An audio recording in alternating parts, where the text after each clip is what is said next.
अपान मुद्रा. मध्यमा आणि अनामिका ह्याची टोक आहेत ती अलगद अंगठ्याला जोडायची आहेत, त्यातून केली जाते. त्याला अपान मुद्रा असं म्हटलं जातं. आपल्या शरीरामधील अग्नितत्व, आकाशतत्व आणि पृथ्वीतत्व याच्या एकत्रीकरणातून ही मुद्रा बनते, अपान मुद्रा. ह्या मुद्रेच्या सहाय्यामुळे आपल्याला पचनक्रिया सुधारण्यासाठी मदत होते. शरीरामध्ये कॅल्शियम आणि जीवनसत्वांचा पुरवठा होतो.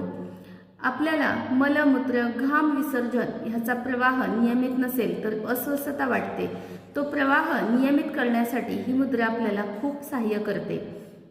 दात दुखत असेल तर ह्या मुद्रेचा प्रयोग करून बघा.